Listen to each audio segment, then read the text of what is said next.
This weekend is Portland Retro Gaming Expo, and in this video, I want to share some convention-going tips that can help you have a good time at a video game convention.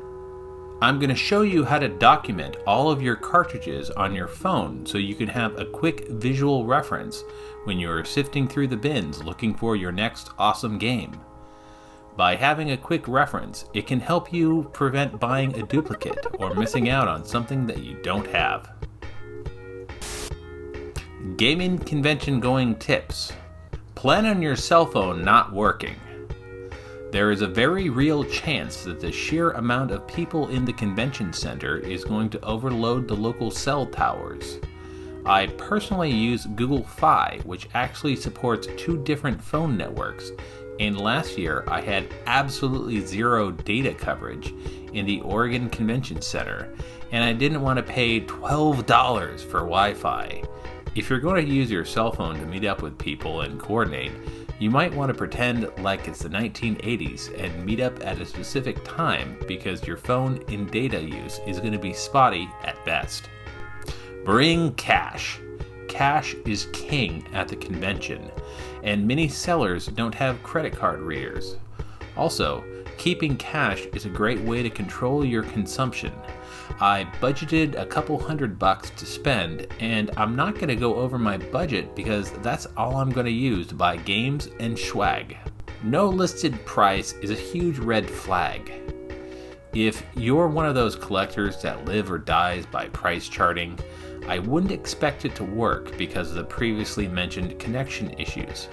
Personally, if I'm looking to buy something and if the seller doesn't have a fixed price and wants to look at price charting first, that's a no-go for me. They're trying to size you up and see how much money they can get out of you. Remember, no is a complete sentence. If it doesn't feel right, it's not right for you. I would also be on the lookout for places that charge top price for less than pristine condition items. They shouldn't be charging top prices for something that is scruffy and beat up. I love scruffy games, but I'm not going to pay top ticket price for that. I would also save your offers to haggle until the final day of the convention. If there's a game that you want, feel free to make an offer that's a little lower than the listing price on the final day or the final hours of the convention. They might want to sell it to you at that price instead of schlepping it home. Have a wish list of games. Have a rough outline of games that you wouldn't mind getting and that you can be on the lookout for. It isn't really a good time to start collecting a new system unless you've been doing some research and know that it's something that you want to look into. But if you already collect for a certain game system, it's a great opportunity to find the hard-to-find games that you've been on the hunt for. You don't want to have a completely narrow focus, but you don't want to have a giant wish list. Take transit if you can.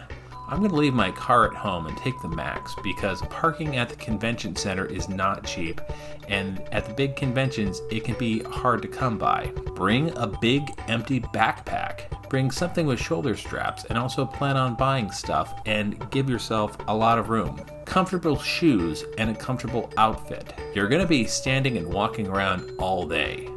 Personally, I like to consider day trips like this like going hiking, and you're probably going to be on your feet the same amount of time as if you're going hiking for the day. Consider wearing a mask. I don't talk about my day job very much, but I work in healthcare and I've seen a lot of COVID. It's very much still a thing. I still think that masks are a really good idea, especially if there's going to be several thousand people in one giant room. Previous conventions have had significant outbreaks and have seen social media forums discuss where they got sick 3 to 5 days after a convention, which is ironically a typical incubation period for a viral respiratory infection. Personally, I have better things to do than be sick, so I'm going to wear a mask. Bring a battery to charge your cell phone if need be. A couple of years ago, I purchased a USB rechargeable battery pack, and it has really come in handy to be able to charge your phone throughout the day as needed. Food and drinks. Bring an empty water bottle. There are probably reusable water bottle filling stations. Food at the convention center is ridiculously expensive, and all the restaurants that are within walking distance are going to be jammed packed. I hope you like paying for overpriced nachos with a ridiculous line. Outside food and drink is technically not allowed at the Oregon Convention Center. I would never advocate sneaking in food in your backpack, but if I did, I would have a peanut butter and jelly sandwich in a plastic container and some granola bars in the bottom of your backpack. Another option is to pack a lunch and keep it in your car. Bring some earplugs or noise-canceling headphones. Make sure to rest a bit throughout the day, especially if being around several thousand people can take a lot of energy out of you. Check out the panel discussions and presentations. It's also a great chance to take a load off. It's a marathon, not a sprint. Don't forget to rest. Go there to meet people. Don't get too caught up in the games. It's also a great place to meet people who share your passion about retro games. Photographing and documenting your game collection. I mainly collect Japanese cartridges.